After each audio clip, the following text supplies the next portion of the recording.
Trinity! Trinity! Luna! Wake up! Trinity jolted awake at the Vincent's hissing. She reached down to grab her book from the floor. She didn't normally fall asleep in classes, but Professor Thompson's voice soothed her like no one else's.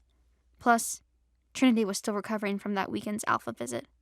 Trinity turned to whisper to Vincent. How long was I out? Long enough, Professor Thompson answered in a sneer. Trinity turned toward with a start. How could she hear that? One sniff of the air answered that question. Trinity fought down a gasp. She'd known someone in her class was a wolf. There were too many scents to pick out who before. But this close, she knew without asking exactly who it was.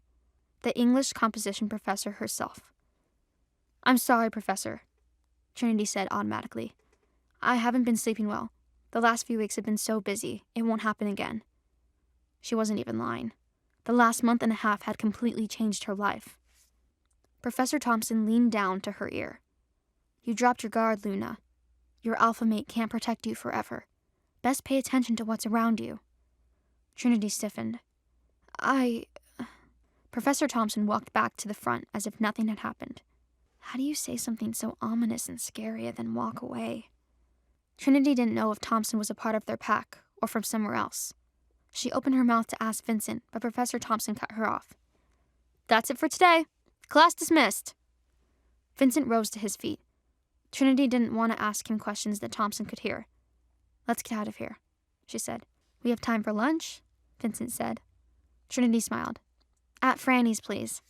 Juniper perked up from a few seats down. The boys had sat between them that day. I'm in. They're out.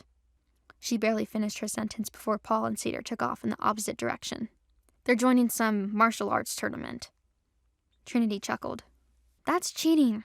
They'll be stronger than the humans by a mile. Vincent held the door to the classroom for Trinity and Juniper to walk through. The three of them fell into step once they got outside. The weather was nice enough that they could walk to Franny's kitchen. Juniper rolled her eyes. Paul's practically mated to us both. Me in the romantic way, and Cedar in the platonic life-mate way. I thought I was getting away from my twin, but nope. He and my mate are practically running away together. Did they tell you they're thinking of becoming pack warriors? Trinity shook her head. I'd put in a good word for them with Reese, but who knows whether he'll listen or not. Juniper sucked her teeth. He'd better learn to listen. He can't treat you like crap forever. Vincent looked at Trinity questioningly. Things haven't gotten any better? I thought they would after the hotel. Trinity's eyes widened as she shook her head sharply. It didn't matter. Juniper had heard him, and her best friend was a bloodhound. The hotel? Juniper screamed. What hotel? Trinity glared at Vincent. You just had to say that, didn't you? He tried to help. They had to keep up appearances. They had to have one room. One room? Trinity shushed Juniper. You have to stop screaming. We're going inside. Juniper held her hand over her mouth until the three of them got seated in a booth. The moment the waiter left, Juniper pounced on Trinity. You were sobbing over him last week, and now you're sleeping together? Juniper demanded. I don't know if I should be more worried or proud of you for taming that beast. She wiggled her eyebrows at the end. Trinity blushed furiously. She couldn't meet Vincent's eyes. There was no beast taming, Trinity insisted. Juniper pouted. Not even a little bit? Trinity's mind flashed back to their near kiss as she teased him with her hand on his knee. Vincent cleared his throat. You look a bit red, Luna. Trinity swore. Nothing happened.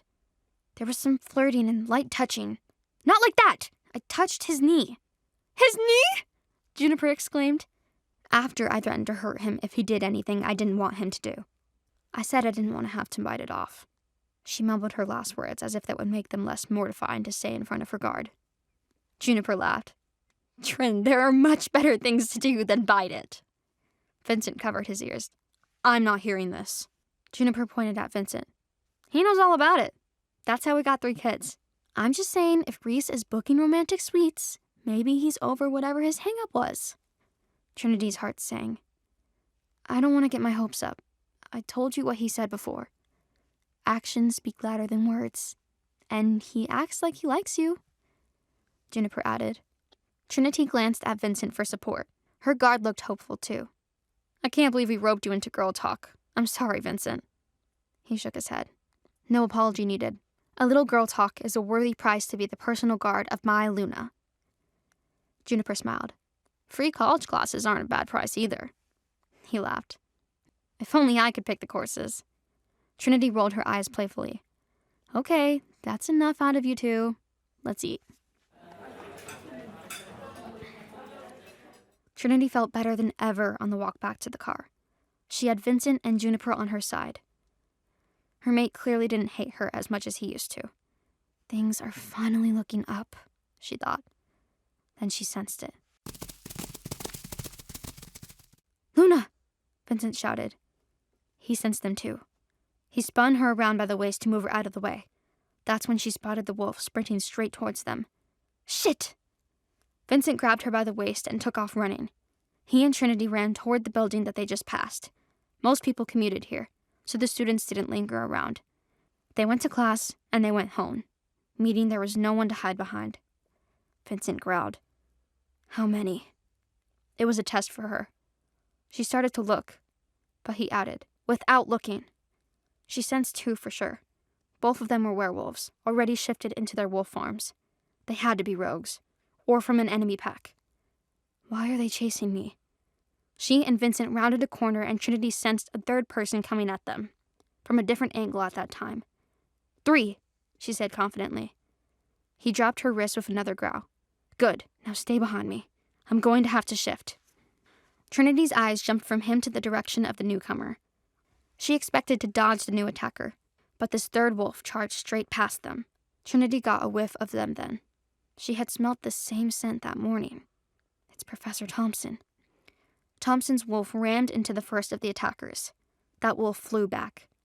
Thompson took that brief pause to turn and look at Trinity, with the same bright green eyes that watched her during class.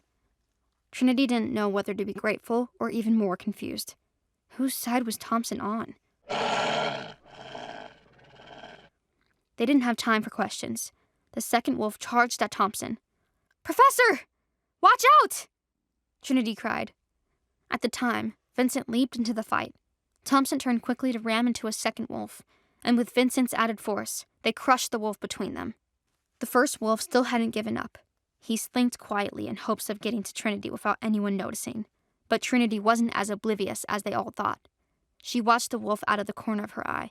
The moment he lunged for her, she kicked off the wall and used it to propel herself away.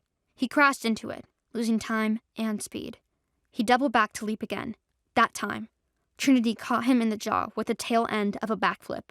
His head flew backwards, and he roared in pain. Oh no, not more of them. Trinity grunted. She heard at least 6 more rogues heading their way. This was an ambush. Luna, run! Trinity took off towards town. She knew the rogues were less likely to follow her where humans were. They'd timed the attack perfectly for a nearly empty campus, but if she could get back towards Franny's or anywhere else. Come on, Trinity, move faster. Vincent caught up to her easily. She was faster than a human, but he was still faster than her, even out of his wolf form. Faster, he urged. I can't, she yelled. Her voice shook. I'm sorry, I can't. He reached for her arm, pulling and lifting her into his arms at the same time. She struggled in his grip. No, I'll slow you down. Only if you fight me. His speed didn't change at all. Trinity tried to think of where to go. Their car was too far the other way. They couldn't get all the way to the compound like this. It would take too long. Their only choice was to go into town and stay there. Trinity gasped. We left Professor Thompson. She tried to look back, but couldn't see the familiar wolf. Focus, Luna. Where can we go in the city? Vincent asked, still running. Franny's won't work. The mall, Trinity said. It's crowded. All the humans will stop the wolves. The scents will help us hide. Vincent nodded. The mall it is. The streets were already getting busier. He slowed down and chanced a glance back. He couldn't see any of the rogues, so he set her down on her own feet. He kept one hand on her wrist to guide her and used his other hand to make a call. Rogue attack, he said the moment they answered. No time for games. I need you to get the others together and get to the mall now. Trinity could barely make out the other guard David's voice. Where the hell is the mall? Trinity took the phone. By the university, 5 miles north. Follow Chancellor Boulevard and you'll find us. Yes, Luna, be right there. Her heart pounded the whole way to the mall. The fountains in the center courtyard were their perfect vantage point. If anyone came near, Trinity or Vincent would see them. The two sat in tense silence, scanning the shoppers for friend or foe. Then Trinity smelt him. A wolf she would know anywhere. A wolf who smelled of spiced coffee and forest grounds. She chuckled. I thought you weren't saving me anymore, she said without raising her voice. She knew Reese was listening, and he rolled his eyes once he was close enough for her to see. So, the little bunny finally admits she needs saving. Never thought I'd see the day. Want to know what happens next? Click on the link in the description below to watch further episodes of Chosen by Fate, Rejected by the Alpha.